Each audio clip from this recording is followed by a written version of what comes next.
No século XVIII, três grandes nações europeias controlavam territórios na América do Norte: os ingleses,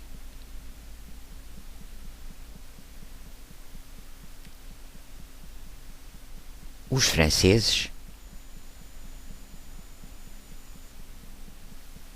e os espanhóis.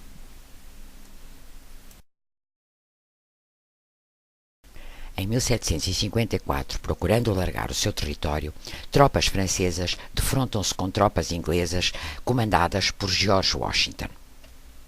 Começa assim uma guerra que irá opor a França e a Inglaterra. Em 1759, as forças britânicas capturam o Quebec. Em 1760, é a vez de Montreal se render. Em 1762, a Espanha, preocupada com uma vitória britânica, junta-se à guerra. Em 1763, o Tratado de Paris põe fim ao conflito e a Inglaterra passa a dominar todo o território a leste do Mississippi. Apesar disso, ainda em 1763, o Parlamento inglês proclama a proibição dos colonos passarem para além da linha dos Apalaches. Esta proclamação vai ser o primeiro fator para a revolta dos colonos e a independência dos Estados Unidos da América.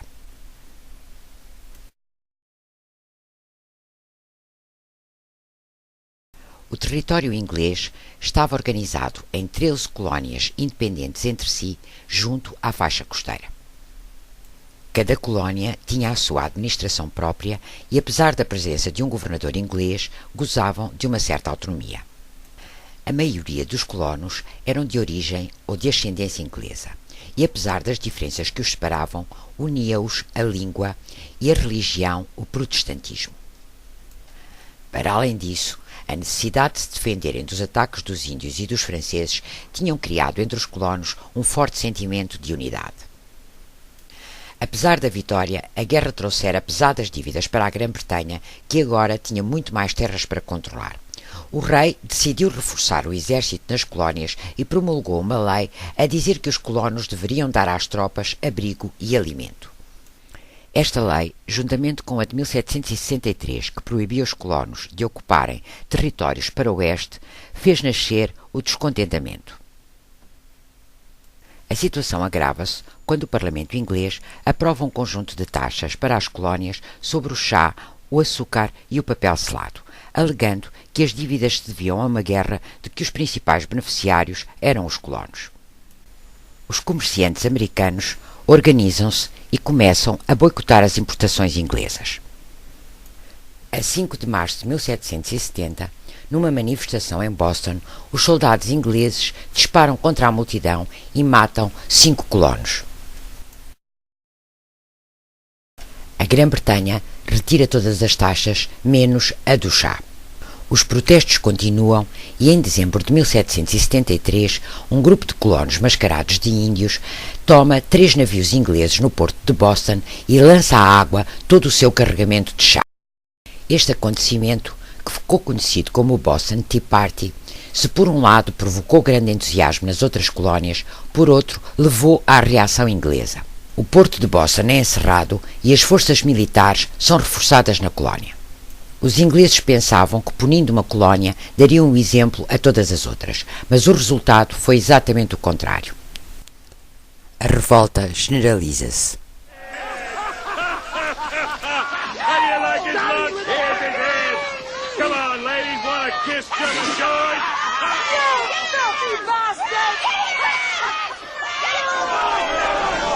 Em setembro de 1774, os representantes de 12 das 13 colónias chegam a Filadélfia para se reunirem e combinarem como resolver o problema com os ingleses.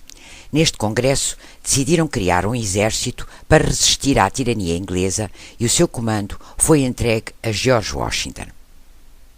No ano seguinte, defendendo os ideais de liberdade, igualdade e direito à propriedade, os representantes das colónias reunidos em congresso aprovam a Declaração da Independência em relação à Grã-Bretanha.